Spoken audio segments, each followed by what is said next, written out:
Good morning, students. Today we are going to do the next part of natural vegetation and wildlife. We have covered all the vegetation belts of our country. Today we are going to do about wildlife and protection of wildlife by learning Wildlife Protection Act. So let's start with the composition of wildlife. Just like India is very rich in flora, we have a rich fauna also which is found in our country. We have various species of this fauna found in our country. So the number is given here. It has approximately 90,000 animal species. We have in our country around 2,000 species of birds. Other than the birds, which all these together, they constitute 13% of the world's total. So we have a variety of fauna, 90,000 varieties it is. 90,000 varieties of species we have in our country. Then we have 2,000 species of birds which account for nearly 13% of the world's total. Other than that, we have even 2,546 species of fish which account for nearly 12% of the world's stock. It also shares between 5 and 8% of world's amphibians, reptiles and mammals. So this is the composition of the total fauna found in our country. Now we'll do examples of few animals, not all, few animals and their habitat. What do you mean by habitat? Which climatic conditions they are able to survive. Only few of them we are going to do as examples. So we have the first example which we all of us know, most of us, that is elephants. If we talk about elephants, in which state, children, do you think most of these elephants are found?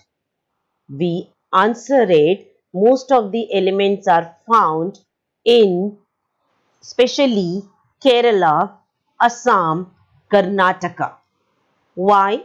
Because they are found in the hot and wet forests. What is their habitat? They are found in the hot and wet forests of Assam, Karnataka and Kerala. So this elephant also is said to be the majestic mammal. Okay, it is said to be the, we can say, the largest or the majestic mammal. Now, what do you mean by a mammal?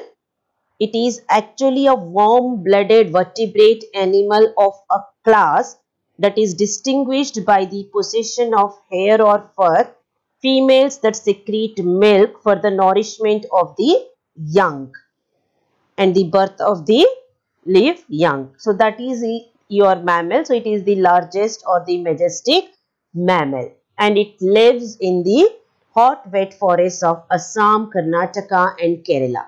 We have the second example over here, one-horned rhinoceros. This lives in swampy and marshy lands of Assam and West Bengal. Children, where do we find these swampy and marshy lands? If we remember, we have done, it is found in the, below the, even we can say even the Terai region. If you studied the physical features of India, where we have done below the Shiva lakes, we have the two more regions. So that is your Bhabar region, and then just below that we have this region which is called as the Terai region, which is a swampy and marshy land. It is generally swampy and marshy land means it is a type of a wetland where we find this one-horned rhinoceros, and the states where it is found, they are Assam and West Bengal.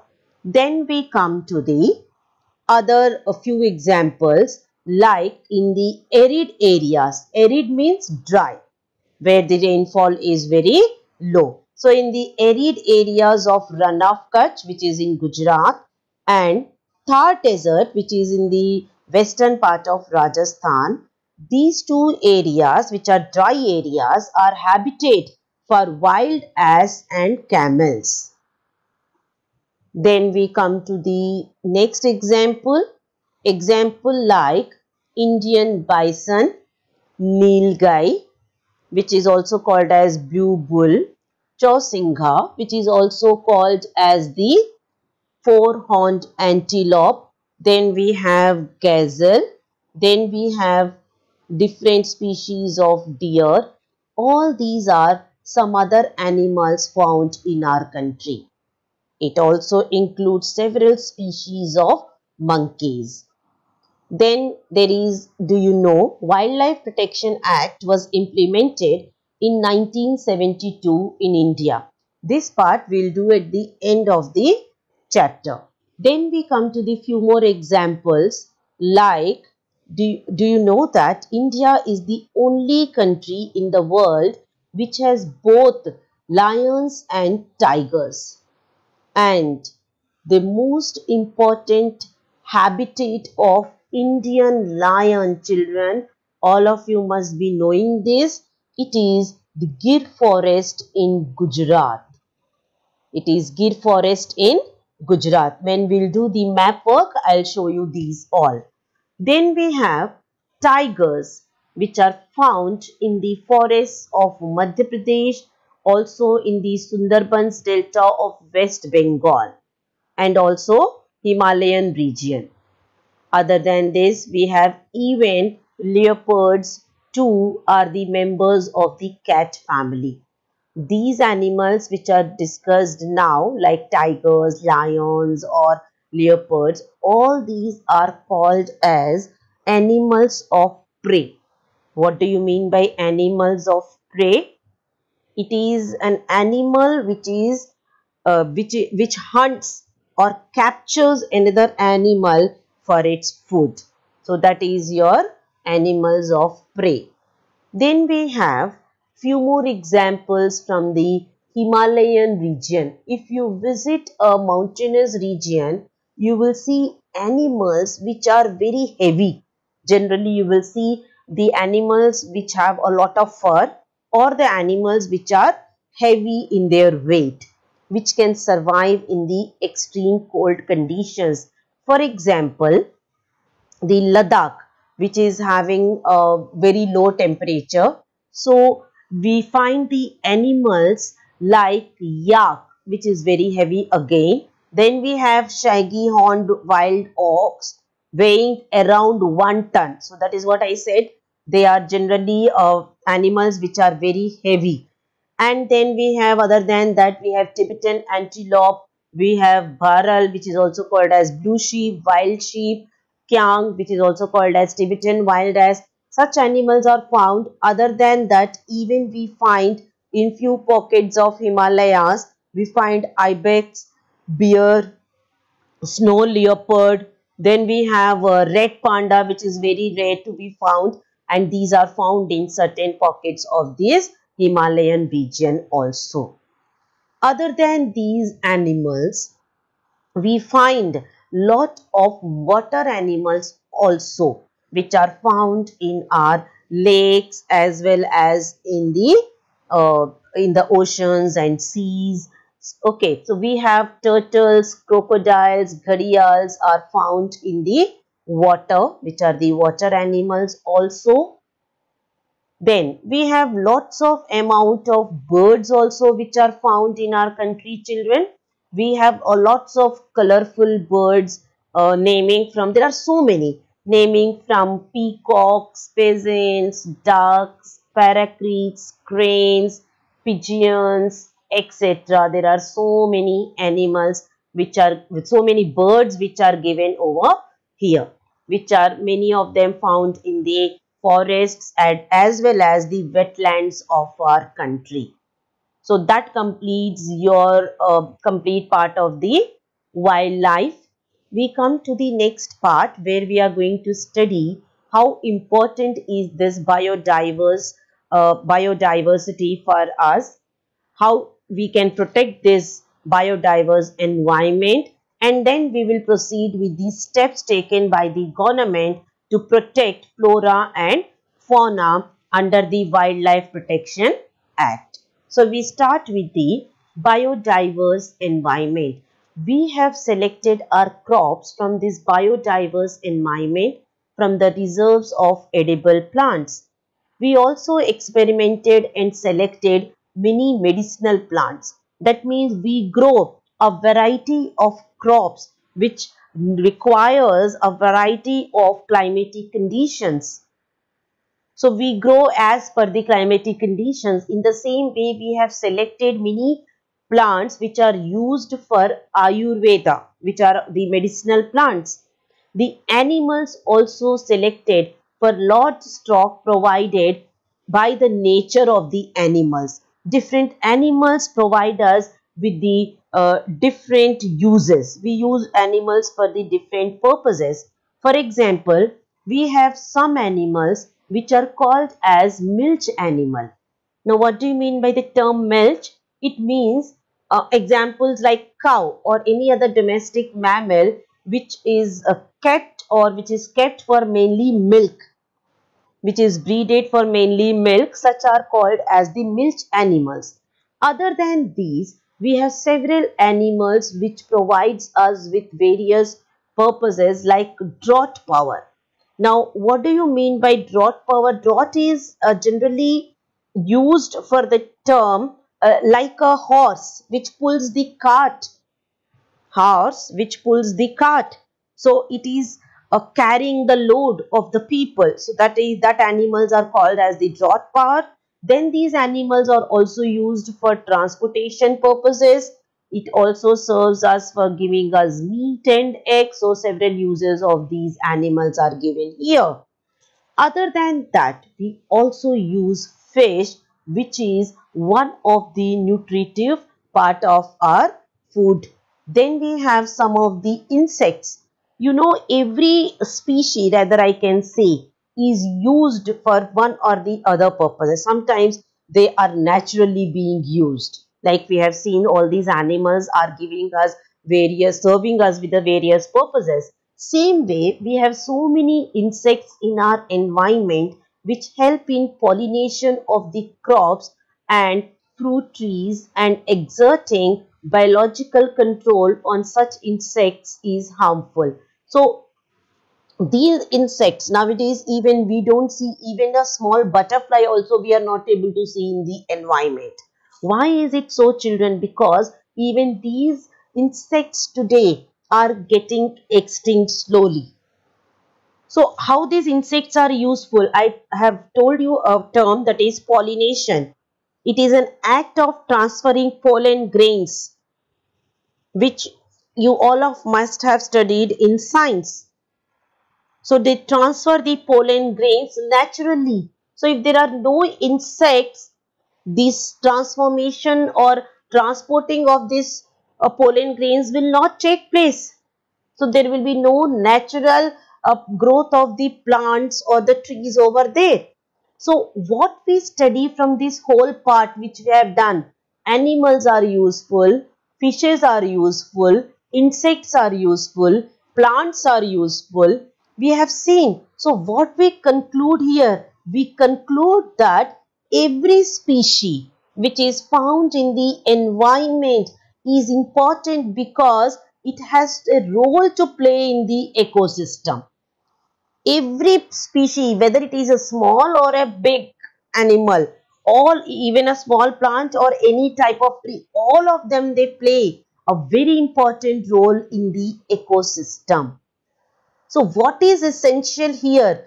Conservation of this ecosystem is very, very essential. We need to conserve every species which is found in the environment. Now, what is this ecosystem? Ecosystem consists of all the biological community. It is includes plants, it includes, that is, flora, fauna, and human beings with its physical environment. So all this is a part of the ecosystem which we have to conserve it.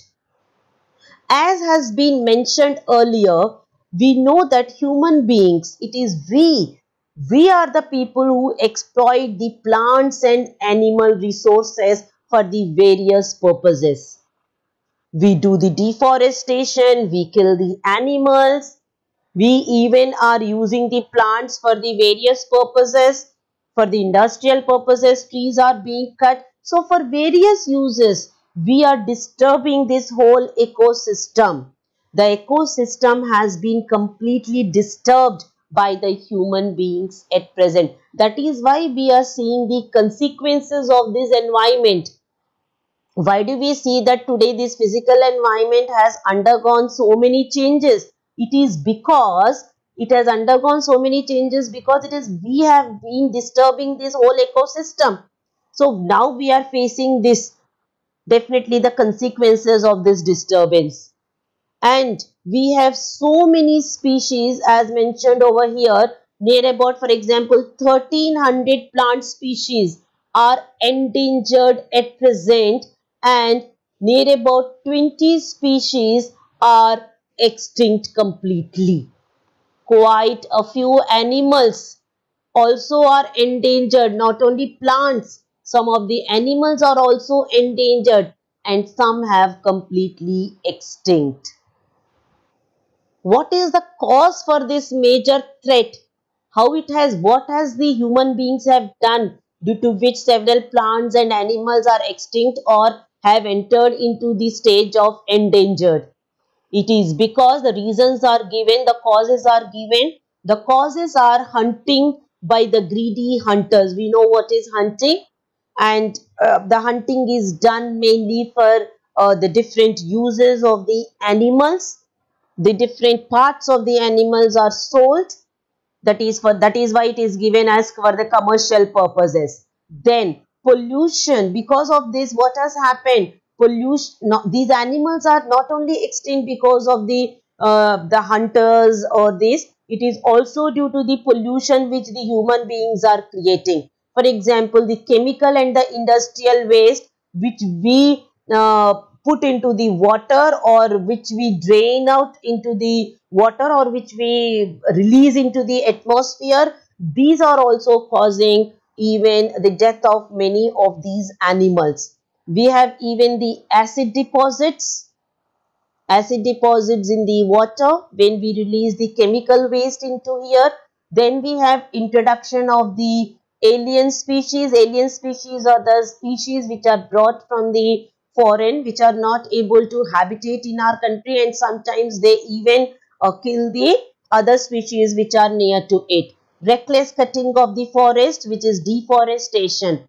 All these are the reasons because of which today we see so many plants and animals are in the endangered list. You know, we have seen some of the, sometimes these wild animals are coming into the cities. You might have heard or you might have read in the newspapers, they come into the cities and the villages, they are coming. Why? Because we have taken away their habitats. So where they will go? That is why today we see them even sometimes suddenly they come into the cities or in the villages. This is the reason, because of all this, there is an imbalance in the environment which has been created by the human beings. So that is why what do we require? We require now to conserve these flora and fauna. So our government has taken certain steps to conserve flora and fauna. What are these steps which are taken by the government to protect flora and fauna? Children, there are 4 steps, and this is a very important part of your chapter because it tells us how to conserve flora and fauna. What are the steps? I am repeating. The question is, what are the steps taken by the government of India to protect flora and fauna in our country? First point here is, government has created 18 biosphere reserves. Biosphere reserves are those reserves where both animals and plants are protected in their natural environment. Protect where both, as I told you, flora and fauna, both are protected in their natural environment. So there are around 18 biosphere reserves. The names are given, list is given over there. 10 out of these 18, there are 10 of them which are included in the World Network of Biosphere Reserves. We have 10, naming them as Sundarbans, Nanda Devi, Gulf of Mannar, Nilgiri, Nokre, Great Nicobar, Manas, Simlipal, Pachmadi, Achnakumar and Amarkantak have been included in the World Network of Biosphere Reserves. The whole list of 18 biosphere reserves is given in the list after this that you can go through.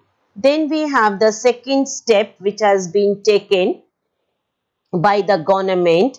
It is financial and technical assistance is provided to many botanical gardens under the government of India since 1992. Botanical gardens, generally we see the plants which are for the research purposes.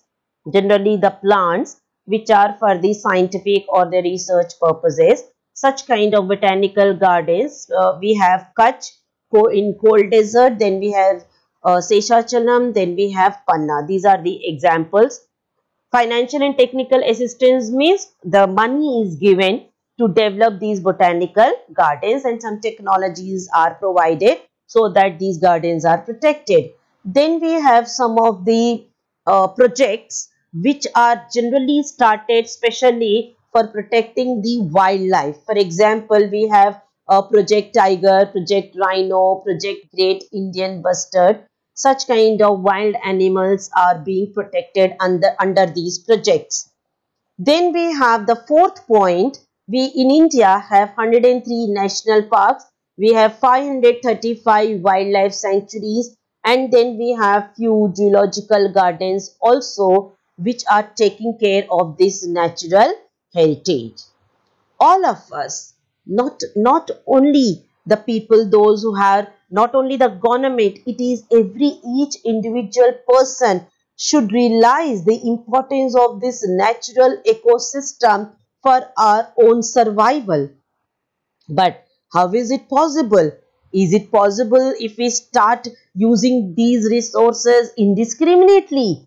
Definitely not. So it is possible if indiscriminate destruction of this natural environment is put to an immediate end. We all have seen today, even the government, even the people understand the importance of this natural habitat. That is why generally the people are taking the charge of planting the trees. Even we are protecting the wild animals, even the plants, flora, fauna, all now we take care because now we are facing the consequences of the environment. We are suffering with so many diseases. We can see that. That is why now we understand. We are seeing so much of hot climate even in India. It was not so hot earlier. Again, it was not so cold earlier in India. But we are facing the consequences of all these because of we who have disturbed this environment. So now it is again we who have to take care of this natural environment. Then here there is a small part of migratory birds. You might have heard of this term migratory birds, which migrate from one country to another country, especially for their habitat, for the climatic condition. If the climatic conditions suddenly change in that country, they migrate to other country where they can get the same kind of climatic conditions. We have example here. Some of the wetlands of India are popular with migratory birds.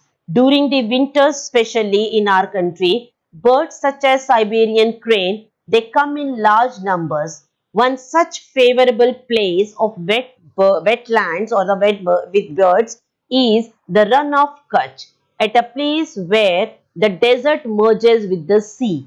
Flamingo with their brilliant pink plumage come in thousands to build the nest mounds from the salty mud and raise their young ones here.